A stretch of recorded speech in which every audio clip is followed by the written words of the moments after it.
আপনি কি জানেন আপনার ব্রেন সারা জীবন নিজেকে রিওয়্যার করতে পারে? You can't teach a old dog new tricks. এই কথাকে বিজ্ঞান সম্পূর্ণ ভুল প্রমাণ করেছে। মাসেল মেমোরি আসলে মাংসের পেশিতে নয়, ব্রেনে স্টোর হয়। যখন আমরা বাইক বা কার চালানো শিখি বা গিটার বাজানো শিখি, তখন আমাদের ব্রেনের মধ্যে সেরেবেলামে নিউরনের মধ্যে নতুন কানেকশন তৈরি হয়, আর এই কানেকশনগুলোকে ঘিরেই তৈরি হয় মাইলিন সিল্ক। এই মাইলিন সিল্ক হলো এক ধরনের ফ্যাটি লেয়ার যা ব্রেন সিগন্যালকে 100 গুণ দ্রুত পাঠায়, আর এটাই হচ্ছে নিউরোপ্লাস্টিসিটি, আমাদের ব্রেনের নিজেকে পরিবর্তন করার ক্ষমতা।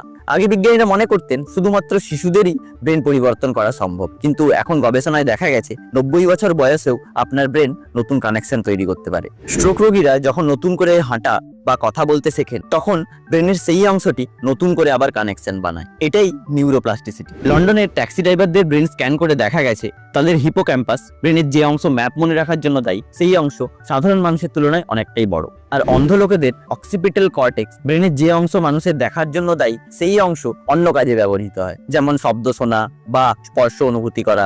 এমআরআই করে দেখা গেছে মেডিটেশন করলেও ব্রেনের স্ট্রাকচার চেঞ্জ হয়। তাই নিউরোপ্লাস্টিসিটি বাড়াতে নতুন স্কিল শিখুন, নতুন কোনো ল্যাঙ্গুয়েজ, নতুন জায়গায় যান, নতুন কোনো গল্প পড়ুন, আর চেষ্টা করুন পারফেক্ট প্র্যাকটিস করার। কারণ ভুল প্র্যাকটিস করলে ভুল কানেকশন তৈরি হবে। আর রোজ 30 মিনিট প্র্যাকটিস করা সপ্তাহে একদিন 1 ঘন্টা প্র্যাকটিস করার থেকে অনেক বেশি কার্যকর। আপনি কোন নতুন স্কিল শিখছেন বা নতুন কোন স্কিল শিখবে বলে ভাবছেন, সেটা নিচে কমেন্ট করে জানান। কাল জানবো সার্কেডিয়ান রিদম নিয়ে। Follow and subscribe.